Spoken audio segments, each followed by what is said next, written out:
Mr. Rice, if you'd like to.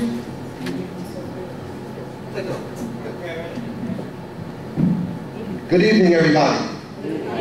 This is a beautiful sight right here. What we have is change going on. You see everybody here filling up this room. We're here for a reason. We're here because we care about New Rochelle, and we're here because we want to have our voices heard. I'm going to be your representative who's going to listen to your needs and who's going to hear your voices. This event is a great thing because what we're doing is allowing me to listen to you and for you to hear me and learn more about me. This has been a short race. We've only been campaigning for a few weeks, so obviously you can't get to know everything about me in such a short amount of time. So these are the type of events that actually work and actually give everybody the best opportunity to meet the candidates and to see what our differences are, what we have in common, and see who you would want to elect. Just to give you a little bit of background about myself, my name is Jared Rice, and I am the Democratic candidate for the City Council. I'm also on the Working Families line, and I hope that you could hear me out and listen to me and take in some things. Just to give you a little bit of background about myself, I am a proud product of the New Rochelle school system. I graduated from Davis School, Alvin Leonard, New Rochelle High School, where I went to college at Delaware State, and I earned a degree in political science. From Delaware State, I got a scholarship to law school, graduated law school, and came back home to the city, the great city, New Rochelle, where I love. I currently am a small business owner, and I have a law practice with my brother and my father who's seated right here, and we've been servicing the community for over 25 years. What that means, servicing the community, is that when somebody needs some help and they don't have enough money for a lawyer, we'll take you in. If we needed to hire somebody who needed a job, we've done that. For the last 25 years, we've hired people. We've hired District 3 residents, and we've made a commitment to be part of the New Rochelle community and the District 3 community. I've read a study that said for every job created, that contributes about $10,000 to the local economy. Our family firm alone has contributed a lot of money to this economy, and that's what it's about, small businesses. We need more small businesses in New Rochelle to make our economy thrive, because as Peter stated, property tax increases is not the way.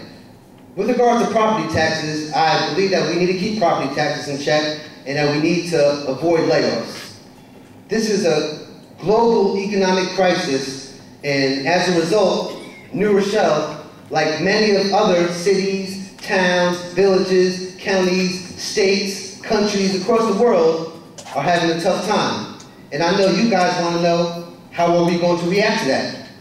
Well, for one thing, I think it's imperative for you two guys to know that when it comes to city budget, about 75% of our budget goes towards payroll.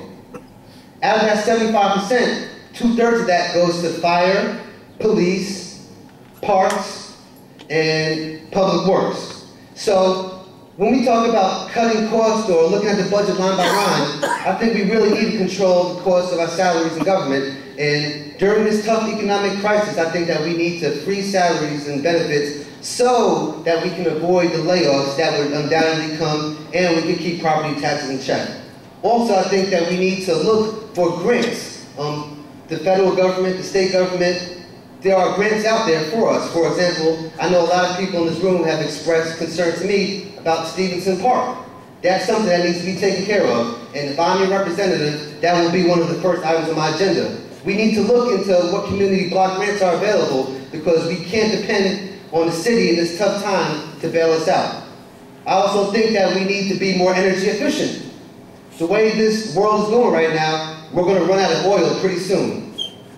New Rochelle can be the leader for the future in terms of green development and green jobs.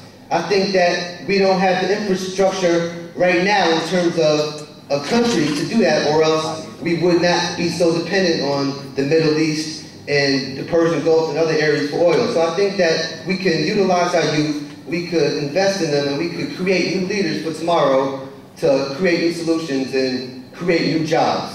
A lot of what's going on is going to be dependent on jobs. And as Peter spoke about jobs and commercial development, and he spoke about tax abatements, I just want to give you guys a bigger picture of tax abatements, because I think that it's just become more of a one-issue type of thing.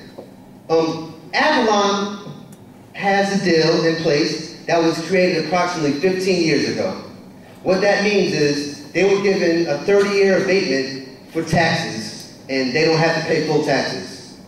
15 years ago, that's what the council felt was appropriate. And when I talk about the council, I'm not talking about Democrats, I'm talking about a bipartisan council that thought that was what was in the best interest of New Rochelle based off of what we currently had. We had an empty parking lot, and our downtown had nothing. So they felt what was best was to put up a building that could attract more buildings and make New Rochelle grow. New Rochelle isn't a village. We're not a town. We're 70,000 people strong. We're a growing city. And we need to act like we're a growing city. We need to accommodate the needs of everybody in the city, whether it is more retail in New Rochelle so that we don't have to go outside of New Rochelle to go shopping, or whether it's more commercial development. The issue of taxes and abatements, I just want to let you know that it's not as cut and dry as it's been made seem.